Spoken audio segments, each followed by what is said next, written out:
Yeah అందరికీ నమస్కారం. ముఖ్యంగా V3 ప్రేక్షకులకు, సమాచార హక్కు చట్టం దరఖాస్తుదారులకు, ప్రజలకు, సమాచారం ఇచ్చే పౌర సమాచార అధికారులకు, సహాయ పౌర సమాచార అధికారులకు, సమాచారం ఇప్పించే అప్పిలేట్ అధికారులకు, సమాచార కమిషనర్లకు నమస్కారాలు తెలియజేసుకుంటూ, సమాచార హక్కు చట్టం 2005పై గత ఎపిసోడ్లో మనం సమాచార హక్కు చట్టంలోని సెక్షన్లను, నిబంధనల గురించి తెలుసుకోవడం జరిగింది. ఈ ఎపిసోడ్లో సమాచారం పొందేటప్పుడు దరఖాస్తుదారుడికి సహేతుకమైన సహకారం ఇచ్చేలా పౌర సమాచార అధికారి ప్రవర్తించాలి, సహకరించాలి. సమాచార హక్కు దరఖాస్తుదారుడు ఏ విధంగా దరఖాస్తు చేసేటప్పుడు అనుసరించాల్సిన విధానాలు ఏంటి, అదేవిధంగా దరఖాస్తుదారుడు కోరిన సమాచారం ఇచ్చేటప్పుడు పౌర సమాచార అధికారి ఏ విధమైన పద్ధతులను పాటించాలి, వారు పంపే లేఖలో ఉండాల్సిన విషయాలు ఏంటి అన్నీ మనం ఈ ఎపిసోడ్లో తెలుసుకుందాం. సమాచార హక్కు చట్టం సమర్థ అమలుకు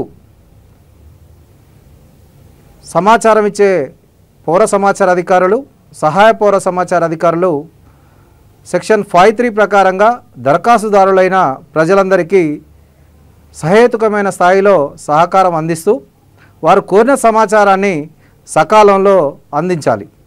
ఇది సమాచార హక్కు చట్టంలో ప్రాథమికంగా తెలియజేస్తున్న విషయం. దీని విషయంలో చట్టంలో రూపొందించబడిన సెక్షన్లను అనుసరించి ఉన్న విషయాన్ని అమలుకి వచ్చేసరికి కొంత విరుద్ధమైన పద్ధతులు అవలంబిస్తున్నారు. అక్కడక్కడ పౌర సమాచార అధికారులు, సహాయ పౌర సమాచార అధికారులు సమాచార దరఖాస్తుదారులకు సహకరించకపోగా సమాచారాన్ని ఇవ్వకుండా నిరాకరించడం, సమాచార దరఖాస్తులో ఉన్న చిన్న చిన్న లోపాలను ఎత్తిచూపుతూ తిరస్కరణ చేస్తున్న సంఘటనలు కనిపిస్తున్నాయి. దరఖాస్తు స్వీకరించగానే 5 రోజుల్లోపు దరఖాస్తులో ఏమైనా చిన్న చిన్న లోపాలున్నా సూటిగా స్పష్టంగా సమాచారం అడగలాని పక్షంలో దరఖాస్తుదారుడికి పౌర సమాచార అధికారి ఫోన్ ద్వారా మాట్లాడి వారికి కావలసిన సమాచార పత్రములు ఏమిటి, వారు కోరుతున్న రిజిస్టర్లో ఏంటి, ఎటువంటి సమాచారం కార్యాలయం నుంచి కోరుతున్నారు అనే దానిపై వారు వివరణ తీసుకోవచ్చు. ఈ అవకాశాన్ని పౌర సమాచార అధికారులు వాడుకోవడం లేదు. వారి ధోరణి సమాచారం ఇవ్వకుండా జాప్యం ఎలా చేయాలి, ఈ చేసిన దరఖాస్తులో చిన్న చిన్న లోపాలు ఏమున్నాయి, వాటిని దృష్టిలో పెట్టుకొని జాప్యం చేయడానికి ఆలోచించడం జరుగుతుంది. దీనివల్ల సమాచార హక్కు చట్టం సమర్థ అమలుకు విఘాతం కలుగుతుంది. సమాచార హక్కు చట్టం సమర్థ అమలుకు పౌర సమాచార అధికారులు సుముఖంగా లేకపోవడం కొంత దురదృష్టకరం. కానీ ప్రతి సమాచార అధికారి కానీ, ప్రతి ఉద్యోగి కానీ సమాచార చట్టం అమలు సరిగ్గా లేని పక్షంలో వారు తన విధులను సక్రమంగా నిర్వర్తించలేని పరిస్థితి ఏర్పడుతుంది. సమాచార హక్కు చట్టం లేని పక్షంలో ఉద్యోగస్తులందరూ రాజకీయ ఒత్తిడులకు గురై, ప్రలోభాలకు గురై పనులు నిర్వర్తించాల్సి వస్తుంది, నిర్ణయాలు తీసుకోవాల్సి వస్తుంది. దీనివల్ల అసలైన అర్హులైన వారికి నష్టం జరిగే పరిస్థితి ఉంది. అదే క్రమంలో అదే ఉద్యోగులు కూడా వారికి రావాల్సిన ప్రమోషన్ల విషయంలో కానీ, లబ్ధి విషయంలో కానీ నష్టపోయే పరిస్థితి కూడా ఉంటుంది. అంటే వారు సమాచారం ఇచ్చేటప్పుడు సమాచారాన్ని నిరాకరించడానికి ప్రయత్నాలు చేసే క్రమంలో భవిష్యత్తులో వారు కూడా వారి అవసరాల నిమిత్తం సమాచార హక్కు చట్టంను అనుసరించి సమాచారం కోరినప్పుడు వారికి కూడా నిరాకరణ ఎదురవుతుంది. ఇక్కడ మనం ప్రధానంగా ఆలోచించాల్సిన విషయం ఏంటంటే, ఇప్పటివరకు సమాచార హక్కు చట్టం 2005 నుంచి అమల్లోకి వచ్చి 18వ సంవత్సరం గడుస్తున్న దేశంలోని ప్రజల్లో కేవలం 20% 30% కంటే ఎక్కువ మందికి సమాచార హక్కు చట్టంపై అవగాహన లేకపోవడం ఒక దురదృష్టకరం. సమాచార హక్కు చట్టంలోనే స్పష్టంగా తెలియజేయబడింది. ఈ సమాచార హక్కు చట్టాన్ని విస్తృతంగా ప్రచారం చేయాలని సెక్షన్ 4 సెక్షన్ 26లో పేర్కొనబడింది, సూచించబడింది. కానీ దీని అమలు విషయంలో ప్రభుత్వాలు దృష్టి పెట్టడం లేదు, నిర్లక్ష్య ధోరణి అవలంబిస్తున్నాయి. దీనివల్ల సమాచార హక్కు చట్టం ప్రతి వ్యక్తికి తెలియకపోవడం జరుగుతుంది. తెలియాల్సిన అవసరాన్ని గుర్తించి విస్తృతమైన ప్రచారం చేయాల్సిన బాధ్యతను ప్రభుత్వ శాఖలు మర్చిపోయాయి.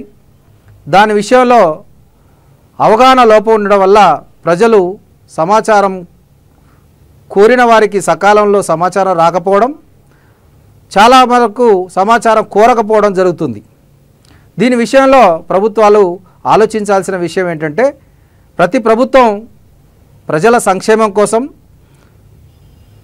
కేంద్ర రాష్ట్ర ప్రభుత్వాలు వారి పరిధిలో సంక్షేమ ఫలాలు ప్రజలందరికీ చేరాలని, అభివృద్ధి పనుల్లో నాణ్యత పెరగాలని, వారి సుభిక్షమైన పరిపాలన సాగాలని కోరుకుంటే క్రమంలో సమాచార హక్కు చట్టాన్ని సమర్థవంతంగా అమలు చేసినప్పుడు మాత్రమే వారు అనుకున్న లక్ష్యం, ఆశయం నెరవేరుతుంది. కానీ నోటితో ఒకటి చెప్పి నొసలతో ఎక్కిరిచ్చినట్టుగా సమాచార హక్కు చట్టాన్ని అమలు చేసే క్రమంలో కేంద్ర రాష్ట్ర ప్రభుత్వాలు భిన్న వైఖరిని అవలంబిస్తున్నట్లుగా కనిపిస్తుంది. ప్రధానంగా సమాచార హక్కు చట్టం సమర్థ అమలుకు గ్రామ స్థాయి వరకు ఉన్న పౌర సమాచార అధికారులకు, సహాయ పౌర సమాచార అధికారులకు స్పష్టమైన అవగాహన కలిగేలా వారికి తగు శిక్షణలు ఇవ్వాలి. కానీ ఏ ప్రభుత్వ శాఖలు కూడా వారికి తగు శిక్షణలు ఇచ్చిన దాఖలాలు కనిపించడం లేదు. శిక్షణలు ఇచ్చే అంశాన్నే మర్చిపోయినట్లుగా మనకు తెలుస్తుంది. ఎక్కడ కూడా ప్రభుత్వం నుంచి ఆ శాఖల వారీగా కనీసం సంవత్సరానికి 2 సార్లు అయినా శిక్షణలు ఇవ్వాలని ఉన్నా కూడా ఎక్కడ సమాచారం ఇవ్వడం లేదు. అదే క్రమంలో ఆ కార్యాలయానికి సంబంధించిన సమాచారాన్ని వీలైనంత ఎక్కువ ప్రజలు తెలుసుకునే విధంగా, సులభంగా తెలుసుకునే విధంగా సాంకేతిక పరిజ్ఞానాన్ని ఉపయోగించుకొని ప్రస్తుత ఇంటర్నెట్, సోషల్ మీడియా, ఆన్లైన్లో మనకు సమాచారం ప్రజలు పొందేలా, అడగకుండానే సమాచారం పొందేలా సమాచార హక్కు చట్టాన్ని ప్రజలకు అవగాహన కల్పించాలి. సమాచార హక్కు చట్టం ద్వారా దరఖాస్తు చేయకుండానే వారికి కోరినంతనే సమాచారం పొందేలాగా విస్తృతంగా సమాచారాన్ని ప్రజలకు పొందే మార్గాలను రూపొందించి వాటిలో తగు సమాచారాన్ని లోడ్ చేయాలని, అందించాలని కోరుతున్నాం. దీని విషయంలో కొంత ప్రభుత్వ శాఖలు నిర్లక్ష్యంగా ఉన్నాయి. ఇక్కడ సమాచార హక్కు చట్టం 18 సంవత్సరాల కాలంలో ఇది ప్రతి పౌరుడి చేతిలో బ్రహ్మాస్త్రం. ప్రతి పౌరుడు సమాచారం పొందే హక్కును కలిగి ఉంది. దీని ఆధారంగా పౌరుడు కేంద్ర రాష్ట్ర ప్రభుత్వాలు ఇస్తున్న పథకాలేంటి, ఆ పథకాల్లో అర్హులు ఎవరు, దీంట్లో లబ్ధిదారులు ఎవరు, నేను అర్హత ఉండి లబ్ధి పొందలేకపోయానా అనే విషయం తెలుసుకోవచ్చు. అభివృద్ధి పనుల్లో నాణ్యతా లోపాలు, నాణ్యతమైన పనుల కోసం సమాచారం తెలుసుకోవచ్చు.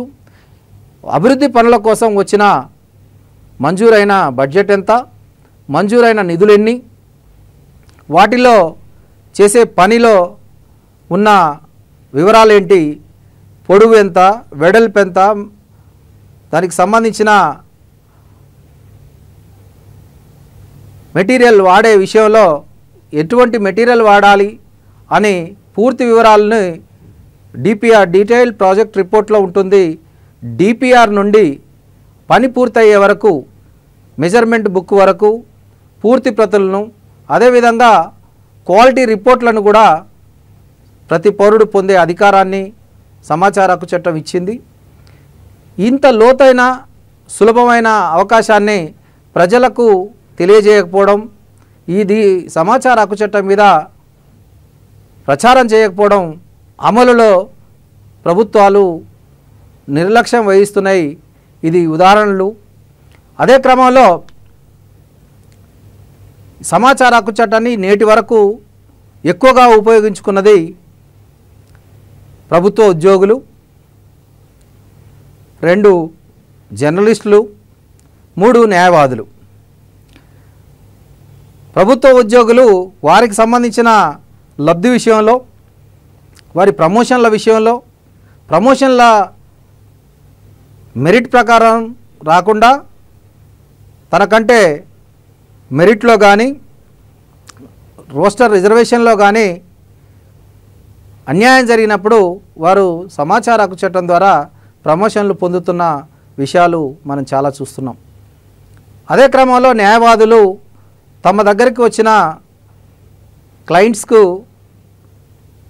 కేసు గెలుపు కోసం కావలసిన ఆధారాలను సేకరించడంలో సమాచార హక్కు చట్టాన్ని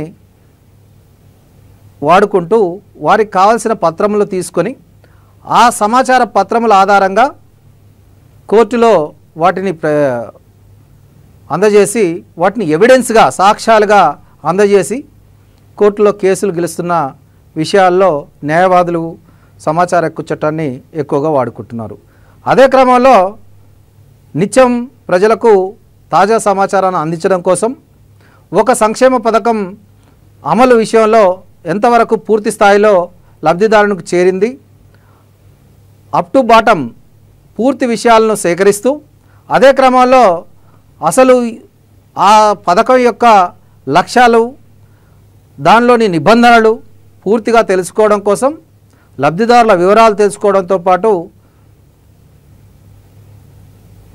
సమాచారాన్ని ప్రజలకు నిర్దిష్టంగా నిర్ధారణతో అందించేందుకు సమాచార హక్కు చట్టాన్ని వాడుతున్న క్రమం కనిపిస్తుంది. అదే క్రమంలో ప్రస్తుతం ప్రతి రాజకీయ నాయకుడు తాను టీవీ డిబేట్లలో మాట్లాడుతూ, అదేవిధంగా బహిరంగ సభల్లో మాట్లాడుతూ గణాంకాలతో ప్రజలకు విశ్లేషణాత్మకంగా సమాచారం అందించే క్రమంలో సమాచార హక్కు చట్టం ద్వారా సేకరించిన సమాచారం ఆధారంగా అని మాట్లాడడం మనం గమనించవచ్చు. మరి వీరందరికీ సమాచార హక్కు చట్టం ద్వారా పొందే సమాచారం పొందుతున్న క్రమంలో మరి సామాన్యుల కోసం ఉద్దేశించి సామాన్యుల చేతిలో బ్రహ్మాస్త్రంగా ఉన్న సమాచార హక్కు చట్టం ప్రజలందరూ వాడుకుంటే జరిగే మేలు ఎంతో ఉంటుంది. చీకటిని తిడుతూ కూర్చుంటే ఏమీ కాదు, చీకటి పారిపోదు. చిరు దీపం వెలిగిస్తే చీకటి పరారవుతుంది. ఈ చిన్న సూత్రాన్ని ప్రతి ఒక్కరూ అనుసరించాలి. ప్రతి ఒక్కరూ అవినీతి జరుగుతుంది, అక్రమాలు జరుగుతున్నాయి, దోపిడీ జరుగుతుంది, పనులు చేయకుండానే బిల్లులు డ్రా అవుతున్నాయి, చేసిన పనులలో నాణ్యత లేదు, నిబంధనలు ఉల్లంఘించి పనులు చేయడం వల్ల, నిబంధనలు ఉల్లంఘించి నిర్వహణ చేయడం వల్ల ప్రజలకు నష్టం జరుగుతుంది. ఇవన్నీ విషయాలు ఉన్నా కూడా ఏ ఒక్క పౌరుడు దాని మీద మాట్లాడే అవకాశం కానీ, మాట్లాడే అవసరాన్ని కానీ, మాట్లాడే సమయాన్ని కానీ వెచ్చించడం లేదు. కేవలం నేను బాగుంటే చాలు, నాకేమైనా లబ్ధి వస్తే చాలు అనుకునే ధోరణి పెరిగిపోయింది. అందరూ బాగుండాలి, అందులో నేనుండాలి అనే విషయాన్ని మర్చి ఎవరు ఏమైనా పర్వాలేదు, నేను బాగుంటే చాలు, ప్రజాధనం దుర్వినియోగమైన నాకెందుకులే అనుకునే వారి సంఖ్య పెరిగింది. జీవనంలో వేగం పెరుగుతూ తాను చేసే పనులలో మాత్రమే దృష్టి పెట్టుకుంటూ ముందుకు సాగుతున్న క్రమం కనపడుతుంది. ఇక్కడ గమనించాల్సింది ఏంటంటే, ఎవరికి వారు నాకెందుకులే అనుకున్నప్పుడు అవినీతి అక్రమాలు అడ్డు అదుపు ఉండదు. అడిగేవాడే లేకుంటే దోచుకునేవాడిదే రాజ్యం అవుతుందనేది నగ్న సత్యం, జరుగుతున్న విషయం. ఇక్కడ ప్రతి పౌరుడు తన దాకా వస్తే కానీ తెలియదు అన్నట్లు తనకు రావాల్సిన లబ్ధి విషయంలో కానీ, తనకు రావాల్సిన ఉద్యోగాల విషయంలో కానీ, తనకు రావాల్సిన సీటు విషయంలో కానీ, తన వద్ద చేస్తున్న పనుల్లో నాణ్యత లేకపోయినా కానీ,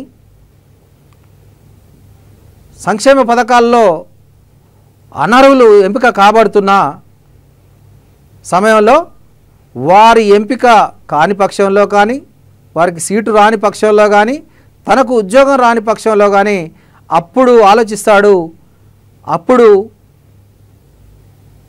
ఏం చేయాలి, ఎక్కడ వెళ్ళాలి, ఎవరికి దరఖాస్తు చేయాలి, ఏ విధంగా నాకు న్యాయం జరగాలని ఆలోచిస్తాడు. కానీ పౌరులందరూ కూడా ఇప్పుడు తనకు అన్యాయం జరిగితే వెళ్ళి తనకు పరిచయం ఉన్న, తనకు అందుబాటులో ఉన్న రాజకీయ నాయకుల వద్దకు వెళ్ళి న్యాయం చేయాలని కోరడం జరుగుతుంది. ఇదే విషయంలో అసలు ఈ తప్పు జరగడానికి ప్రధానమైన కారణం 1 పాలకులు, 2 ఉద్యోగులు అని గమనించవచ్చు. ఉద్యోగులు నిబంధనల ప్రకారం పనిచేసినప్పుడు తప్పు జరిగే అవకాశం ఉండదు. కానీ ఉద్యోగులు నిబంధనల ప్రకారం చట్టాలను అనుసరించి, సెక్షన్లను అనుసరించి, జీవోలను అనుసరించి పనిచేస్తున్న క్రమంలో వారికి రాజకీయ ఒత్తిళ్లు పెరగడం వల్ల తప్పుడు నిర్ణయాలు తీసుకుంటున్నారు. ఈ తప్పుడు నిర్ణయాలకు మూల్యం చెల్లించాల్సిన పరిస్థితి మెరిట్ ఉన్న, రిజర్వేషన్ ఉన్న, అర్హత కలిగిన వ్యక్తులు మూల్యం చెల్లించుకోవాల్సి వస్తుంది, నష్టపోవాల్సి వస్తుంది, ఇబ్బందులు పడవలసి వస్తుంది. మరి దీనికి కారణం ఏంటి అంటే, ఎవరికి ఏం జరిగినా నాకెందుకులే అనుకునే నీ ధోరణి వల్లనే ఈరోజు నీకు జరుగుతున్నా ఎవరు పట్టించుకోవడం లేదు. నీకు అన్యాయం చేస్తున్నా ఏం కాదు అనే ధీమాలో పాలకులు, ఉద్యోగులు ఉండడం జరుగుతుంది. అంటే ఎవరికో ఏదో జరిగింది, దాని మీద ఇది సరైన పద్ధతి కాదు, నిబంధనలు ఉల్లంఘించడం జరిగింది, దీని మీద చర్యలు తీసుకోవాలనే ఉద్దేశంతో పాలనా వ్యవస్థలో ఉన్న కమిషన్లు, పౌర హక్కులు కాపాడే విభాగాలున్న వాటి వివరాలు తెలుసుకునే పరిస్థితి నేటి పౌరులు నిర్లక్ష్యం చేస్తున్నారు. రాజ్యాంగం కల్పించిన హక్కుల విషయంలో వాటిని పూర్తిగా అవగాహన లేదు.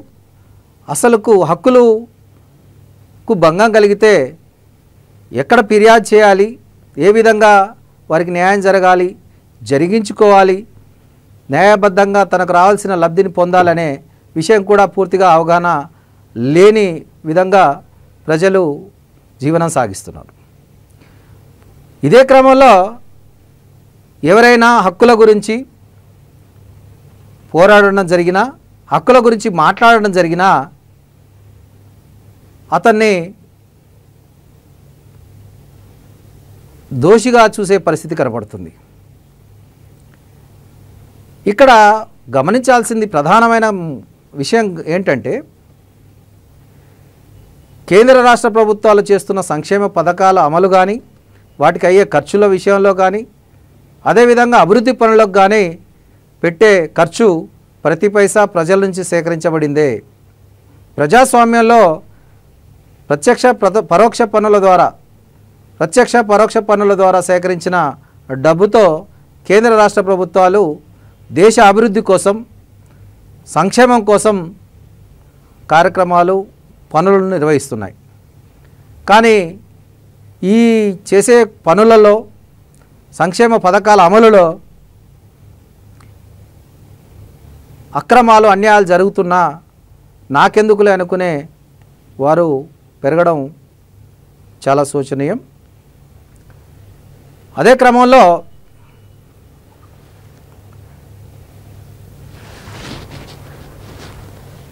సమాచార హక్కు దరఖాస్తుదారుడు సమాచార లేఖలో ఏమైనా చిన్న చిన్న పొరపాట్లుంటే పౌర సమాచార అధికారి తిరస్కరిస్తున్న క్రమం కనిపిస్తుంది. అది వారు సహేతుకమైన సహకారం ఇచ్చి సహాయం చేయాల్సిన బాధ్యతను మరుస్తున్నారు. అదే క్రమంలో పౌర సమాచార అధికారులు దరఖాస్తుదారుడికి సమాచార లేఖను పంపే క్రమంలో పాటించాల్సిన నిబంధనలు విధానాన్ని పాటించడం లేదు. వారు ఇష్టారాజ్యంగా లేఖలు పంపుతున్న నిదర్శనాలు కోకొల్లలు. వారు పంపే లేఖలో ప్రధానంగా ఉండాల్సిన అంశాలను పట్టించుకోవడం లేదు. ఆ అంశాల విషయంలో కొంత మాట్లాడితే సమాచార దరఖాస్తుదారుడికి సమాచారం కోరగానే ఆ దరఖాస్తును స్వీకరించిన పౌర సమాచార అధికారి 5 రోజులలోపు వారు కోరిన సమాచారం ఈ కార్యాలయంలో ఏ అంశాలు లభిస్తాయి, కోరిన అంశాలలో ఈ కార్యాలయానికి సంబంధం లేని విషయాలు ఏమున్నాయి, ఆ సంబంధం లేని విషయాలు ఏ కార్యాలయంలో లభిస్తాయో స్పష్టంగా తెలియజేయాల్సిన బాధ్యత. అదేవిధంగా ఆ కార్యాలయానికి తెలియజేసి ఆ కార్యాలయానికి ఒక లేఖ పంపి ఫలానా దరఖాస్తుదారుడు ఈ సమాచారం కోరడం జరిగింది, ఈ సమాచారం మా కార్యాలయంలో అందుబాటులో లేదు, ఈ సమాచారం మీ కార్యాలయానికి సంబంధించింది కావున ఈ సమాచారాన్ని మీరు దరఖాస్తుదారునికి గడువు లోపల అందజేయాల్సిందిగా కోరుతున్నాము అని వారికి ఒక లేఖ పంపాలి. అదే క్రమంలో వారు అలా లేఖ పంపిన విషయాన్ని దరఖాస్తుదారుడికి తెలియజేయాలి. ఈ విషయంలో వారు 5 రోజుల గడువును మర్చిపోతున్నారు. 30 రోజుల తర్వాత లేదా 30వ రోజు 29వ రోజు ఈ లేఖను పంపడం జరుగుతుంది. అంటే పౌర సమాచార అధికారులు పూర్తి అవగాహన కలిగి ఉంటే ఒకవైపు దరఖాస్తుదారుడికి సమాచారం ఇవ్వడానికి వీలవుతుంది, అతనికి సహేతుకమైన సహకారం అందించడానికి వీలవుతుంది. కానీ అదే పౌర సమాచార అధికారులకు, సహాయ పౌర సమాచార అధికారులకు పూర్తి అవగాహన ఉండకపోవడం వల్ల, లోపాలు ఉండడం వల్ల వారు పూర్తి స్థాయిలో సమాచారం ఇవ్వడానికి కానీ సమాచారం పొందే విధానాన్ని తెలపడంలో కానీ విఫలమవుతున్నారు. మొదటి అంశం సెక్షన్ 63ని ఫాలో కావాలి, లేదా తనకొచ్చిన దరఖాస్తును పూర్తిగా వారి కార్యాలయంలో సమాచారం లభ్యంగా ఉన్నట్లయితే ఆ సమాచారాన్ని తెలియజేస్తూ దరఖాస్తుదారుడి పేరు సూచనలో, వారు పంపే లేఖలో సూచనలో దరఖాస్తుదారుడి పేరు, దరఖాస్తును స్వీకరించిన తేదీ, వీలైతే దరఖాస్తుదారుడి యొక్క లెటర్ నెంబర్ ఉంటే లెటర్ నెంబర్ను కూడా ఆ సూచన 1లో తెలియజేయాలి. అదేవిధంగా ఆ కార్యాలయంలో వివిధ సెక్షన్లు ఉంటాయి. ఆ సెక్షన్లకు సంబంధించిన సమాచారం అయినప్పుడు ఆ సెక్షన్లకు సంబంధించిన వారికి సిబ్బందికి ఈ లేఖ యొక్క ప్రతిని అందజేస్తూ వారి సెక్షన్కు సంబంధించిన సమాచారాన్ని గడువు లోపల ఇవ్వాల్సిందిగా వారికి తెలియజేయాల్సిన బాధ్యత పౌర సమాచార అధికారికి ఉంటుంది. కానీ కేవలం మౌఖికంగా తెలియజేయడం వల్ల సంబంధిత సిబ్బంది గడువు లోపల సమాచారం ఇవ్వకపోయినట్లయితే పౌర సమాచార అధికారి బాధ్యుడవుతున్నాడు, ఒత్తిడికి గురవుతున్నాడు. కాబట్టి పౌర సమాచార అధికారి గడువు లోపల సమాచారం పొందే విధంగా సంబంధిత సెక్షన్ సిబ్బందికి దరఖాస్తు కాపీని ఇచ్చి వారు రిసీవ్ చేసుకున్నట్లుగా ఇంటర్నల్ నోట్ వారి దగ్గర పెట్టుకున్నట్లయితే వారు డీమ్డ్ పిఐఓగా పరిగణించబడతారు. ఆ విషయాన్ని పౌర సమాచార అధికారులు గమనించాల్సి ఉంటుంది. అదే క్రమంలో సెక్షన్ 63 ప్రకారంగా బదిలీ చేసిన విషయం కూడా దాంట్లో తెలియజేయాలి. మరొక విషయం ఏంటంటే దరఖాస్తుదారుడు కోరిన సమాచారాన్ని అంశాల వారీగా విడివిడిగా వాటి ప్రతుల సంఖ్యను తెలియజేయాల్సిన అవసరం ఉంటుంది. కానీ ప్రస్తుతం ఉన్న పౌర సమాచార అధికారులు, సహాయ పౌర సమాచార అధికారులు మీరు కోరిన సమాచారం 2000 పేజీలు ఉన్నది, 3000 పేజీలు ఉన్నది అని టోటల్గా ఒకటే మొత్తంగా సంఖ్యను తెలియజేయడం వల్ల ఒకవైపు దరఖాస్తుదారుడికి ఇబ్బంది కలుగుతుంది, మరొక వైపు పౌర సమాచారాధికారికి, సహాయ పౌర సమాచారాధికారికి కూడా ఇబ్బందులు ఏర్పడతాయి. ఈ విషయాన్ని సమాచార హక్కు చట్టం సెక్షన్ 7(3)లో స్పష్టంగా తెలియజేయబడింది. దరఖాస్తుదారుడు కోరిన సమాచారంలోని అంశాల వారీగా కార్యాలయంలో లభించే సమాచార ప్రతుల సంఖ్యను విడివిడిగా, ఉదాహరణకు 1వ అంశానికి సంబంధించి ఒక 20 పేజీలు కలవు, 2వ అంశానికి 200 పేజీలు కలవు, 3వ అంశానికి సంబంధించి ఇది మా కార్యాలయానికి సంబంధించిన అంశం కాదు, దీనిని ఇతర కార్యాలయాలకు సంబంధించింది కావున వారికి సెక్షన్ 3 ప్రకారం బదిలీ చేయడం జరిగింది అనే పద్ధతిలో వారు వివరణ రాస్తూ సమాచార లేఖను ఒక ఫార్మాట్ రూపంలో రూపొందించుకొని విడివిడిగా అంశాలు తెలియజేయాల్సి ఉంటుంది. కానీ ఎక్కడ కూడా పౌర సమాచారాధికారుల వద్ద సెక్షన్ 7(3)ని అనుసరించిన దాఖలాలు మాత్రం చాలా తక్కువ కనిపిస్తున్నాయి. ఇది ఒకవైపు దరఖాస్తుదారులకు ఇబ్బంది, మరొక వైపు పౌర సమాచారాధికారులు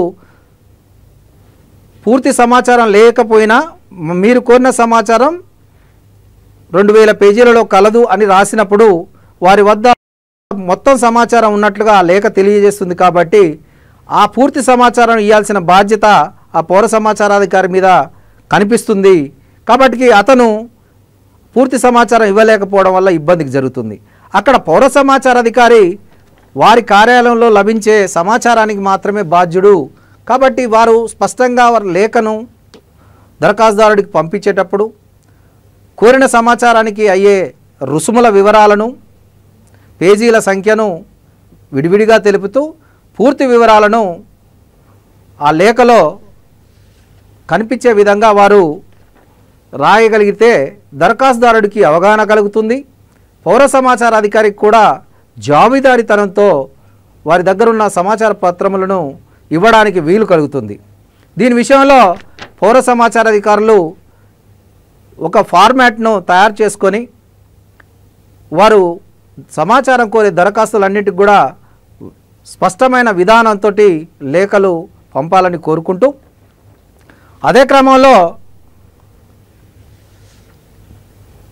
సమాచార హక్కు చట్టం దరఖాస్తుదారుడు కోరిన సమాచారం అధిక మొత్తంలో ఎక్కువ పేజీలు ఉన్న క్రమంలో సమాచార హక్కు చట్టం సెక్షన్ 2 సబ్సెక్షన్ J ప్రకారంగా ఆ రికార్డులను, సమాచారం తెలుపు రికార్డులను, సమాచార పత్రములను, జీవోలను పరిశీలన, తనిఖీ చేసుకునే అధికారం కలదు. సెక్షన్ 2Jలో స్పష్టంగా చెప్పబడిన విషయం పౌర సమాచార అధికారులు పరిశీలించాల్సిన అవసరం ఉంది. తనిఖీ చేసుకునే క్రమంలో పౌర సమాచార అధికారి దరఖాస్తుదారుడికి 3 తేదీలు ఇవ్వాల్సిన అవసరం ఉంది. ఆ 3 తేదీల్లో దరఖాస్తుదారుడు ఏదేని ఒక రోజు వారు కోరిన సమాచారాన్ని చూసుకోవచ్చు, లేదా 3 తేదీల్లో పూర్తి సమయాన్ని వినియోగించుకోవచ్చు. తనిఖీకి దరఖాస్తుదారుడు వచ్చిన క్రమంలో మొదటి గంట ఎటువంటి రుసుములు లేకుండా ఉచితంగా తనిఖీ చేసుకునే అధికారం ఉంది. తదుపరి ప్రతి గంటకు ₹5 చొప్పున రుసుములు చెల్లించాల్సి ఉంటుంది. ఈ విషయం కూడా కొంతమంది పౌర సమాచార అధికారులకు తెలియడం లేదు.